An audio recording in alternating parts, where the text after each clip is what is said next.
थोड़ा सा उसको अरेंज कीजिए। आरती ठीक लिखी थी, और किसका था वो तो आई नहीं है।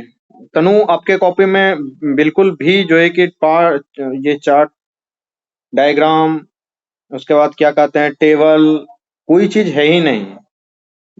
वो सीधा सीधा उस तरीके से लिखा जा रहा है, उसको ठीक करें। इसी लगातार वो चीजें पढ़ने तक में नहीं आ रही है। जिस तरीके से आप आते का कॉपी देखें, किस तरीके से ये लिखी है, इसका कॉपी चेक करने में भी टाइम नहीं लगता है। आप ये समझिए कि इससे होता है क्या है कि कन्वीनियंट आता है ना, कि आप जो चीजों को लिख रहे हैं वो समझ में सामने वाले को आ रहा है। अदरवाइज हम लोग तो ठीक है पेमेंट पे चेक करते हैं, वहां जो प्रोफेसर बैठे रहते हैं उनको इससे मतलब नहीं है कि आपका सिलेक्शन हो रहा है नहीं हो रहा है। उनको इस बात से मतलब रहता है कि आपका कॉपी पढ़ने में ठीक लग रहा है तो पढ़ेंगे, नहीं तो नहीं पढ़ेंगे। तो लाइन खींचेंगे, दे देंगे आप जो मार्क्स देना होगा। इसलिए उसको थोड़ा सा प्रयास करें, बाद बाकी लिखे आप अच्छा थे। अब बाद बाकी जो लोग नहीं लिखे थे उनको जो है कि भारत रत्न का छोटा छोटा टुकड़ा। तो क्या करें, कॉपी डिस्कस कर लें पहले, या फिर करंट अफेयर पढ़ा दें, बताइए। डिस्कशन ही कर लेते हैं पहले, उसके बाद करंट अफेयर बता देंगे। नहीं लगेगा, कर दिया। क्या? नहीं कर लिए सर, हाँ, कॉपी निकल लगा देते हैं, 1 मिनट रुक जाइए। कॉपी डिस्कस कर लिए सर। ठीक है कर देते हैं। कल तो भेजे थे ना टेलीग्राम पे।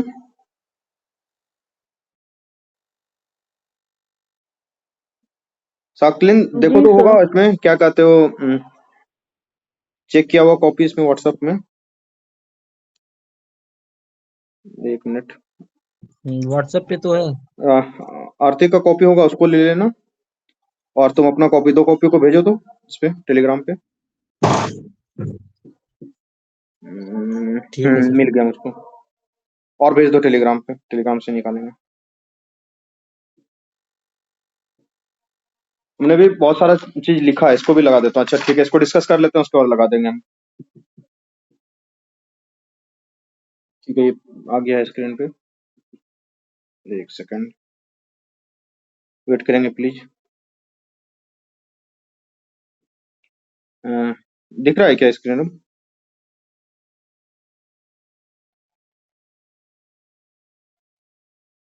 सो रहा है स्क्रीन?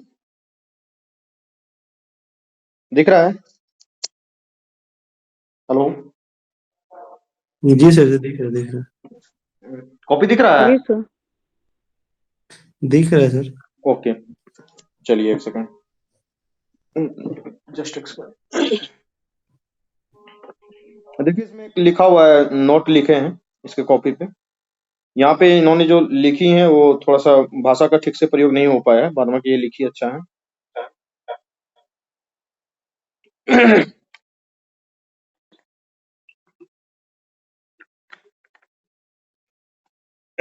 देखिए, बढ़े आगे। क्वेश्चन में क्या कह रहा है? कह रहा है कि 1857 से 1947 के मध्य बिहार में हुई आधुनिक और तकनीकी शिक्षा के विस्तार को बताइए। अब देखिए इसमें करना क्या था। इसमें करना क्या है कि एक तो आधुनिक शिक्षा को बताना है, उसके बाद जो है कि तकनीकी शिक्षा को बताना है। 2 काम करना है।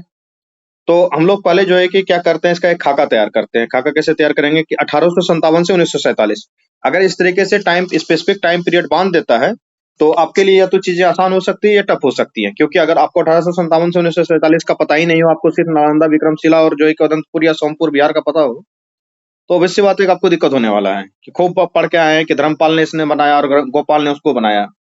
मुश्किल होने वाला है।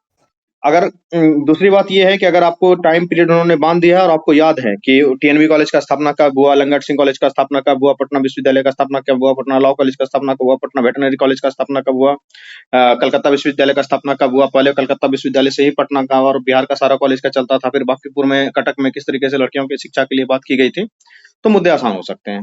ठीक है, तो सबसे पहले क्या करेंगे, इसको बहुत अच्छा लिखा हुआ है, इन्होंने भी थोड़ा सा जो है कि इसको बनाने का प्रयास किया है, लेकिन इसका अधूरा है, इसलिए हम पूरा बनाते हैं। कैसे कैसे क्वेश्चन को लिखा जाता है उस चीज को समझिए। तो पहले एक डायग्राम ले लेंगे, समझाने के लिए आपको बना रहे हैं ऐसे। तो क्या करेंगे कि भूमिका लिखेंगे, समझ रहे हैं ना, परिचय इसको कहते हैं। भूमिका लिखने के बाद क्या करेंगे, फिर हम लोग जो है कि शिक्षा के कालखंड को बांट लेंगे। मुद्दा क्या है, 1857 से 1947, तो 1857 से 1947 इसी को जो है कि दिमाग में रखना है हमको। तो भूमिका में तो एंशिएंट वगैरह का सब चीज दे देंगे, शिक्षा के बारे में थोड़ा सा लिखेंगे। और 1857 से 1947 के बीच में जो है कि वुड डिस्पैच आया था, आपको पता है, इसके बारे में पढ़े होंगे। ये बहुत जो है कि मैग्ना कार्टा कहा जाता है भारत की शिक्षा का। काफी जो है कि रिफॉर्म वाला चीज था ये 1854 वाला जो वुड डिस्पैच। वो तो वुड डिस्पैच के पूर्व सरकारी प्रयास, उसके बाद फिर जो है कि वुड डिस्पैच के बाद 1854 के बाद का सरकारी प्रयास, उसको देखेंगे। ये बाद का सरकारी प्रयास, उसके बाद फिर क्या लिखेंगे, क्या शिक्षा है तो शिक्षा में सिर्फ जो है कि यही नहीं है, नारी शिक्षा है तो नारी शिक्षा के बारे में भी लिखेंगे, किस तरीके से बिहार जो है कि नारी शिक्षा के मामले में पिछड़ा रह गया था। नारी शिक्षा को लिखने के बाद फिर क्या करेंगे हम लोग, जो है कि 1917 में जो है कि एक सेंट्रल आयोग का गठन हुआ था, आपको पता होगा, वो विश्वविद्यालय जांच के लिए था। के बाद जो है कि बिहार में बहुत सारे तकनीकी विश्वविद्यालय खोले गए, तो उसके बाद जो है कि तकनीकी शिक्षा में क्या हुआ, ठीक है। उसके बाद जो है कि शिक्षा के लिए कुछ सामाजिक प्रयास भी होते थे, आपको पता होगा कि वो जो क्या कहते हैं, ये कमीशन और सोसाइटी बहुत सारी बनती थी। तो शिक्षा के लिए जो है कि क्या कहते हैं उसको, हम लोग बोल सकते हैं सामाजिक प्रयास। तो सामाजिक प्रयास को लिखेंगे। सामाजिक प्रयास के बाद फिर जो है कि उसके बाद एक निष्कर्ष डाल देंगे, ठीक है। अगर आपको लेटेस्ट रिपोर्ट वगैरह पता है कि कितना अभी विश्वविद्यालय है, कितना इंजीनियरिंग कॉलेज है, कितना मेडिकल कॉलेज है, तो वो भी लिख सकते हैं, ठीक है। तो इस तरीके से चलेंगे। तो भूमिका में पहले ये क्या लिखी है उसको देख लेते हैं, उसके बाद फिर हम जो लिखे हैं, मतलब एक फॉर्मेट तैयार करके लाया आप लोगों के लिए, वो लिखेंगे। तो ये भी अच्छा भूमिका लिखी है, इसमें कोई डाउट नहीं है। देखिए काफी अच्छा कोट है, इसको आप लिख सकते हैं, इसको ऐसे वगैरह में भी यूज कर सकते हैं कि शिक्षा सबसे शक्तिशाली हथियार है जिसे आप दुनिया को बदलने में उपयोग कर सकते हो। इस तरीके से कोट लिख सकते हैं, या फिर लिख सकते हैं कि शिक्षा मानवीय सभ्यता एवं संस्कृति की बुनियाद होती है। हो गया, एक लाइन शिक्षा के बारे में लिखना है। उसके बाद जो है कि ये भी लिखी है नीचे की शिक्षा का समाज एवं राष्ट्र के निर्माण में मूल योगदान होता है। बिहार में प्राचीन काल से ही शिक्षा का गौरवशाली इतिहास रहा है, जैसे नालंदा विश्वविद्यालय है, उसके बाद विक्रमशिला विश्वविद्यालय है, उदंतपुरी विश्वविद्यालय है। ये सोमपुर वगैरह का नाम लिखना भूल गई है, उस समय सोमपुरा वगैरह जो अभी बंगाल में है, वो सोमपुरा भी उसमें बिहार में ही आता था, क्योंकि बिहार बंगाल एक साथ था। तो पूरा नाम लिख देंगे तो लगेगा कि हाँ बहुत ज्ञान है स्टूडेंट को। तो नालंदा लिख लिए, विक्रमशिला लिख लिए, उदंतपुरी लिख लिए, सोमपुरा लिख लिए, जैसे विद्यापीठ रहे थे। लेकिन परंतु मध्यकाल में ये लोप हो गया, ये नहीं लिखना इस तरीके से कि मध्यकाल में लोप हो गया। हुआ क्या था कि राजनीतिक एवं क्या कहते हैं, राजनीतिक संरक्षण एवं आवश्यक देखभाल के अभाव में इन सारे विश्वविद्यालय का क्या हुआ, मध्यकाल में धीरे धीरे पतन हो गया। इसके साथ ही विदेशी आक्रांताओं ने जो एक आक्रमण किया, और राजा और जो जमींदार थे उसको मतलब कि शिक्षा में संरक्षण देना बंद कर दिया। तो उस तरीके से क्या हुआ, शिक्षा का धीरे धीरे पतन होना स्टार्ट हुआ। ये लोप हो गया जो ना, एक थोड़ा सा क्या कहते हैं अलग टाइप का वर्ड हो जा रहा है कि लोप हो गया, मतलब धीरे धीरे मिट गया, मिटा उटा कुछ नहीं था। उसको राजनीतिक संरक्षण, हाँ राजनीतिक संरक्षण मिलना कम हो गया, आवश्यक उसका देखभाल का अभाव हो गया, तो खत्म हो गया बात उसका, ठीक है। विदेशी आक्रांताओं का वैसी बात है कि जो क्या कहते हैं नालंदा विश्वविद्यालय के पुस्तकालय को जलाया गया था, कितने दिन तक जलते रह गया था सबको पता है। पता नहीं क्यों जलाया था उसको, क्या ही खुन्नस पड़ा हुआ था, पुस्तकालय से उसका क्या लेना देना था, बट जला दिया तो जला दिया, ठीक है। उसके बाद फिर यहाँ पे एक चीज इनको लिखना था, क्या लिखना था कि आपको विदित होगा कि 1757 में प्लासी की लड़ाई हुई थी, ठीक है। तो प्लासी के बाद क्या हुआ था कि अंग्रेज के हाथ में जो है कि धीरे धीरे जाना स्टार्ट हो गया था, और जो बक्सर के युद्ध के बाद तो सीधा सीधा मुद्दा खत्म हो गया था, वो अंग्रेज के हाथ में चला ही गया था। तो उसके बाद जो है कि अंग्रेजों ने कुछ कुछ प्रयास किए थे शिक्षा के लिए। शिक्षा के लिए प्रयास में हमने क्या बताया है कि वुड डिस्पैच से पहले का, अब यहाँ पे जो करना क्या है, लिखना क्या है, ऐसे ये भी ठीक ही लिखी है। वुड डिस्पैच से पहले क्या हुआ था, क्या क्या हुआ था, थोड़ा बताइए तो। कुछ हुआ था 1813 में? ये 1813 में 1 लाख रुपए शिक्षा पे बजट पेश किया गया था उसमें। फिर 1835 में मकाले आया था जिसमें अंग्रेजी शिक्षा पर दिया गया था जोर। 1835 में हुआ था, 1813 में हुआ था। तो इसका कुछ जिक्र कर देना जो डिस्पैच से पहले का हो जाएगा, ठीक है। तो देखिए ये क्या लिखी है कि बिहार में शिक्षा का विस्तार अंग्रेजों से पूर्व, प्राचीन काल में, मध्यकाल में, ये तो हो गया, हम दोनों डिस्कस कर लिए। अंग्रेजों के बाद आधुनिक काल में, तो ये जो अंग्रेजों के बाद का काल है ना, इसमें जो है कि इसको अगर आप डाल देंगे तो इससे भी ज्यादा बेहतर हो जाएगा। वैसे ये भी ठीक ही है, कोई गलत नहीं है। सब्जेक्टिव आंसर है, कोई सब्जेक्टिव का एक आंसर नहीं होता है, कई आंसर सही हो सकते हैं। अब देखिए इन्होंने क्या किया, कितना अच्छा से ये लिखी है, इस चीज को यहाँ पे देखिए। प्राचीन काल में क्या था भाई, परंपरागत शिक्षा था, धार्मिक शिक्षा पर बल दिया जाता था। वही आप जानते हैं कि राजनीति विज्ञान हो गया, उसके बाद फिर अर्थशास्त्र हो गया, उसके बाद धर्मशास्त्र हो गया, यही सब की शिक्षा दी जाती थी। थोड़ा बहुत ज्यामिति और त्रिकोणमिति का ज्ञान होता था, उससे ज्यादा तो कोई ज्ञान ही नहीं था। मैथमेटिक्स वगैरह कोई सब्जेक्ट बहुत डिटेल में था नहीं। Physics, chemistry, engineering, biology, biotechnology, nano technology, artificial intelligence का कोई ज्ञान तो प्राचीन काल में था नहीं। ठीक है। और उन्होंने फिर लिख दिया कि नालंदा, विक्रमशिला, उदंतपुरी, सोमपुरा इत्यादि का इन्होंने जिक्र कर लिया है। ठीक है। उसके बाद सिर्फ प्राचीन काल में जो बिहार में शिक्षा के केंद्र थे, नालंदा, विक्रमशिला, उदंतपुरी वगैरह जो भी था, तो वहां पे सिर्फ पढ़ने के लिए लोग नहीं आते थे, पढ़ाने के लिए लोग विदेशों से भी आते थे। ठीक है। विश्व में शिक्षा का गौरवशाली इतिहास रहा है, ऑब्वियस सी बात है, बिहार का गौरवशाली इतिहास रहा है, इसमें कोई डाउट नहीं है। ठीक है। उसके बाद मध्यकाल में ये आई है, तो मध्यकाल में जो है कि शिक्षा का कौन कौन सा केंद्र था, तो पटना था, ब्यास शरीफ था, भागलपुर था, ये सब जो है कि शिक्षा का केंद्र था। यहाँ पे क्या हो रहा था मध्यकाल में? मध्यकाल में संस्कृत, फारसी भाषा पे जो है कि बहुत जोर दिया जा रहा था, जो कि लिखा गया है। खास करके फारसी भाषा से। अच्छी, मुगल काल का भाषा कौन सा था? मुगल दरबार का भाषा कौन था? फारसी था। अरबी की फारसी? फारसी। नहीं, फारसी से। फारसी? हाँ, फारसी नहीं था। ये बताइए, तुजुके बाबरी किसमें लिखा गया है, कौन सी भाषा में? वो तो अरबी है सर। देखिए, वो लोग थे अरबी भाषा वाले, लेकिन यहाँ के आके उन्होंने जो है कि धीरे धीरे फारसी को अपना लिया था। मुगल काल का जो ऑफिशियल भाषा था वो क्या कहते हैं, अरे फारसी ही था। तो उसके बाद मध्यकाल में क्या होता था? राजा लोग मतलब कि देते थे क्या कहते हैं उसको, पेट्रोनियोज देते थे, जो दान दक्षिणा बोलते हैं उसको, अंग्रेजी में पेट्रोनियोज बोलते हैं। उसके बाद फिर जमींदार लोग देते थे, शिक्षा का संरक्षण करते थे, और समाज के कुछ उदार लोग जो होते थे वो भी दे दिया करते थे, जो अमीर लोग होते थे। उन्हीं के रामो करम पे शिक्षा चलता था मध्यकाल में। आधुनिक काल में क्या हुआ? शिक्षा का स्वरूप बदलना स्टार्ट हुआ, आधुनिक शिक्षा हुआ, तकनीकी शिक्षा हुआ। उसके बाद जो है कि एक बहुत बड़ा विवाद चला था, प्राच्यवादी और आंग्लवादी शिक्षा का। आप जानते हैं ना, प्राच्यवादी और आंग्लवादी का विवाद। आंग्लवादी जो है कि नए शिक्षा केंद्र प्रणाली का विकास, उसके बाद फिर जो है कि प्राच्यवादी में भारत में शिक्षा में कोई चेंज नहीं, कोई अवधारणा नहीं, ये सारा चीज इन्होंने लिखा है। उसके बाद यहाँ पे देखिए वुड डिस्पैच के बारे में जिक्र किया है, फिर 1835 में मैकाले की शिक्षा नीति के बारे में भी जिक्र किया है। तो क्या था मैकाले का शिक्षा नीति? मैकाले इतना मतलब कि अंग्रेजों ने जो नुकसान पहुंचाया सो पहुंचाया, मैकाले ने हम लोगों को जितना नुकसान पहुंचाया है वो सारे अंग्रेज एक तरफ और मैकाले का नुकसान एक तरफ है। कोई जस्टिफाई कर सकते हैं इस वर्ड को? जानते हैं इनके बारे में कुछ बताइए। सर, जैसा कि उनको ये विदित था कि अगर भारत की शिक्षा इतना समृद्ध है, इनके इतिहास इतना गौरवशाली, अगर इनके शिक्षा व्यवस्था को अगर नहीं तोड़ा जाए, इनके जो कल्चर को नहीं तोड़ा जाएगा, तो फिर हम यहाँ पे राज नहीं कर पाएंगे। इसलिए सर उन्होंने अंग्रेजी शिक्षा को लेकर पश्चिम शिक्षा को यहाँ पे इंट्रोड्यूस करा है भारत में। बिल्कुल। और ताकि वो ऐसा एक समाज का वर्ग के यहाँ पे तैयार कर सके जो देखने में तो हमारे जैसे हो, भारतीय हो, लेकिन बौद्धिक रूप से वो पश्चिमी सोच का रखता हो। और इसमें ये भी बोले थे सर कि भारत की जो शिक्षा व्यवस्था है वो मरणासन में चली गई है, तो इसे अब पुनः नई शिक्षा व्यवस्था होना चाहिए।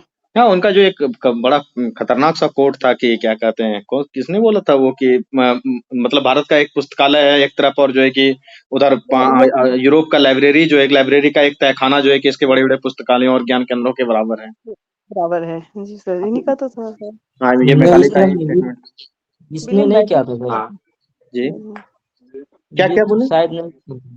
शायद इसने नहीं कहा था। जिसने भी कहा था ये, लेकिन कहा गया था, मैं नाम बोल रहा हूँ उनका। ठीक है।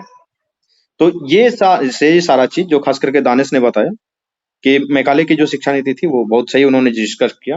देखिए हुआ क्या कि अल्टीमेटली इससे हम लोग किस ओर चले गए? हम लोग इस ओर चले गए कि अब जो है कि हम लोग सिर्फ और सिर्फ अंग्रेजी शिक्षा के, अंग्रेजी मानसिकता के गुलाम हो गए, और हम जो है कि अपने आप को इंफीरियर कॉम्प्लेक्स में महसूस करने लगे, और जो अंग्रेज थे वो सुपीरियर कॉम्प्लेक्स में महसूस करने लगे। वो चले गए कि हम तो अब साहब बन गए हैं, और धीरे धीरे आपके मानसिकता में ये चीजें डालनी स्टार्ट की गई थी। आपके 70 साल आजादी के बीच जाने के बाद भी इन चीजों को बहुत ज्यादा बदलाव नहीं हुआ था। अभी जो है कि करंट गवर्नमेंट इन चीजों पे लगातार काम कर रही है। आप देखिए कि इससे फायदा क्या होता है। मैं सरकार के पक्ष और विपक्ष का मुद्दा नहीं कर रहा हूँ, मैं स्पेशली इसलिए बता रहा हूँ कि अभी जो करंट गवर्नमेंट है इन सारे चीजों पे काफी ध्यान दे रही है। क्या कर रही है? आप देखिए कि जो भारतीय संस्कृति थी, भारतीय शिक्षा था, भारतीय परिधान था, भारतीय खान पान था, भारतीय जीवन शैली था, भारतीय परिवार का कॉन्सेप्ट था, उन सारे चीजों को खास करके माननीय प्रधानमंत्री जी काफी प्रमोट करते रहते हैं। उससे फायदा क्या होता है कि उससे जो टूरिज्म होता है, टूरिज्म में बहुत फायदा होता है आपको।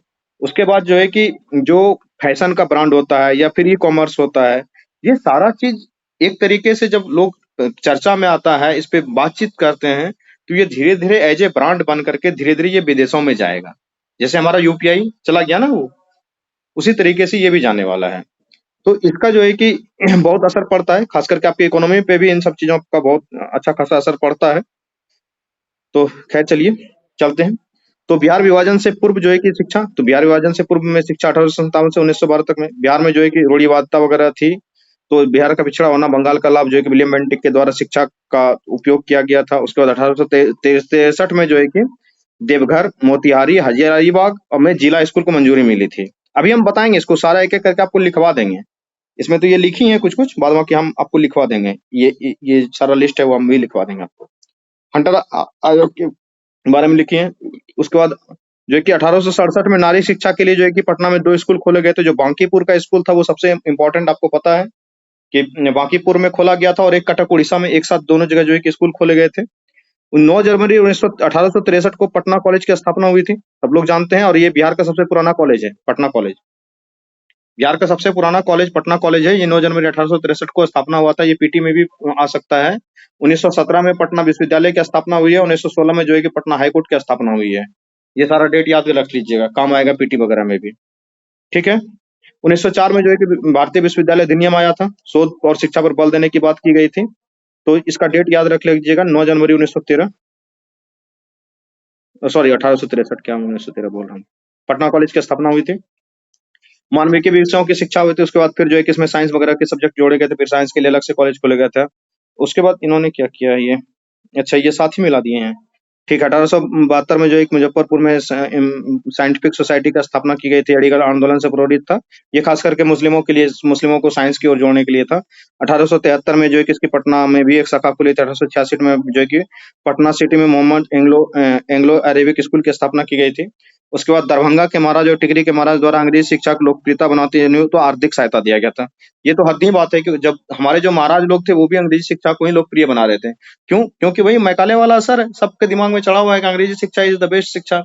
मेरे दादाजी उस टाइम पे पढ़े हुए थे, भाई साहब मेरे से ज्यादा अंग्रेजी जानते थे वो। अंग्रेज के जमाने के पढ़े हुए थे वो। 1912 में उनका जन्म हुआ था और वो स्वतंत्रता में भी बहुत एक्टिव रहे थे।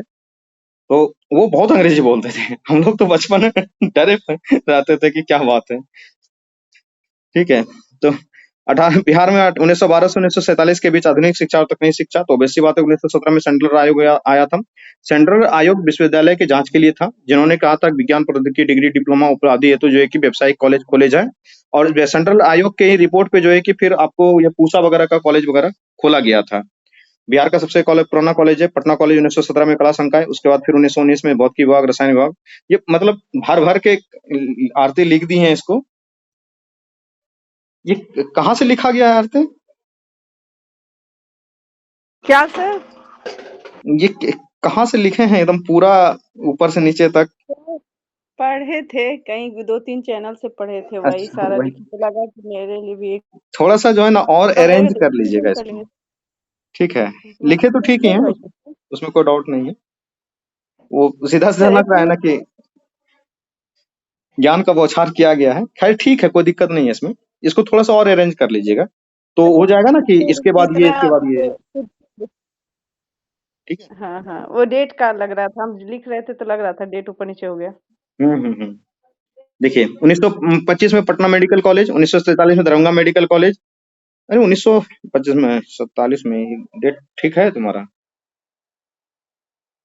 अच्छा देख लें। 1946-47 कहीं दे रहा है हाँ हाँ, ये वही तो हमको भी DMCH लग का। रहा है। ओके। ठीक है। उसका 1930 में जो है कि पटना वेटरनरी कॉलेज पशु चिकित्सा के लिए। 1902 में जो है कि पूसा के अनुसंधान के लिए जो है कि पूसा में एक कृषि कॉलेज। 1912 के आसपास में जो है कि सबौर में भी भागलपुर वाला एग्रीकल्चर कॉलेज खुल गया था यहाँ पे। उसमें बहुत कम था, एक पूसा में हो गया आपका समस्तीपुर में, और एक भागलपुर में था राजेंद्र कृषि विश्वविद्यालय, जिसका बाद में नाम हो गया। और एक जो है कि उड़ीसा या किधर के तरफ था, यही 2-3 ही था। एक बात जान लीजिए कि आजादी के समय और आजादी के बाद 1960, 70, 80 तक के दशक तक पटना जो है ना भारत का महत्वपूर्ण शहर हुआ करता था। पटना में जितनी बिजली होती थी ना, उतना बिजली जो है कि अच्छे अच्छे शहरों को नहीं मिलती थी। पटना जितना विकसित था ना, उतना अच्छा अच्छा शहर जो आप आज देख रहे हैं ना, ये छोटा छोटा लखनऊ वगैरह और क्या क्या है, वो इंदौर वगैरह, ये सब जो नया नया सिटी उभर के आ गया आज के सामने, इतना भी लेवल नहीं था। Yes, धन्य इससे भाग्य। मैनेरिक बोला भी, क्या? मैनेरिक का एक कथन है सर, वो यही बोले थे हाँ कि पटना उत्तर भारत का दूसरा या सबसे बड़ा केंद्र है व्यापारिक, ऐसा हम्म। कुछ। जब की बात है तब की बात है तो तब जाए, अभी हम बता रहे हैं आजादी के बाद तक का बात बता रहे हैं। पटना काफी बड़ा केंद्र था, ठीक है। धन्य भाग्य हमारे राजनेताओं का जो कि पटना का इतना दुर्भाग्य किया, सारे देश के और सारे राज्य आगे बढ़ गए और सारे शहर आगे निकल गए, पटना पीछे रह गया। अभी तो एक बार बारिश हो जाए पटना में तो फिर पटना का हाल पता चले आप लोगों को। ये बहुत इंपॉर्टेंट पॉइंट ये लिखी है, हमने भी इसको नोट किया है। 1927 में जो है कि महिला शिक्षा पर सर्वे करवाया गया था और 0.2% जो है कि महिला शिक्षा प्राप्त कर रही थी, मात्र 0.2%, 7% लड़कियां जो है कि शिक्षा प्राप्त कर रही थी। इस प्रकार से जो है कि ब्रिटिश शिक्षा पद्धति तत्पश्चात जो है कि इसको पूरा पढ़ लीजिएगा आप लोग, ठीक है। ये लिखी है, अच्छा लिखी है। फिर IIT कॉलेज और फिर कुछ लोकल इस समय का भी ये जोड़ दिए। वैसे क्वेश्चन का तो डिमांड 1947 तक का ही था, लेकिन फिर भी एक पूरा नोट की तरह जो है कि ये तैयार कर दिए। तो ये शेयर कर ही दिया गया है, आप लोग पढ़ लीजिएगा, टेलीग्राम और व्हाट्सएप दोनों पे ये भेजा गया है। अब हम जो है कि नोट लिख के लाए हैं, इसको हम लगा के बता देते हैं आप लोगों को, ठीक है। तो वेट करेंगे प्लीज।